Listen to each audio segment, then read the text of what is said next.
This is Friday Freedom for March the 20th, 2026 here on Following Him, the Disciple Life. In Christ, we are freed from petty arguments.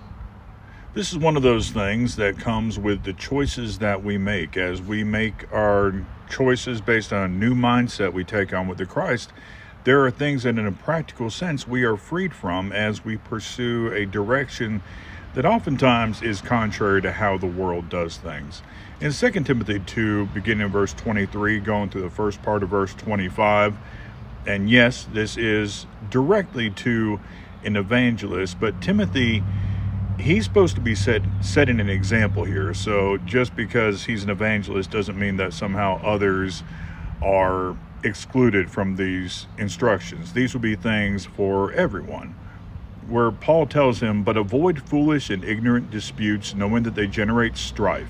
And a servant of the Lord must not quarrel, but be gentle to all, able to teach, patient, in humility correcting those who are in opposition." A quarrelsome spirit, always fighting, always arguing. This is not to be our way.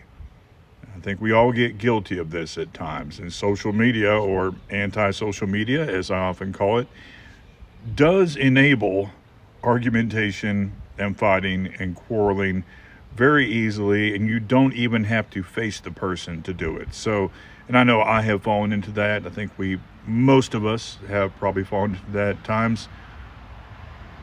But as a follower of the Christ, we avoid these things. Now, you'll notice that this is not saying that you don't address wrongs. It talks about able to teach, patience, humility, correcting people. So there's still correction to be made here. But the way we deal with it, and some things, just avoid them. There's no point. Some things must be addressed. So yes, correct those things. But as followers of the Christ, one of the choices we need to be making is to avoid the petty arguments, the foolish and ignorant disputes. We're freed from that as we choose to follow the Christ. You have a good rest of the day, Lord willing. Hope to be with you here in a few hours for Shabbat Shalom and Shalom.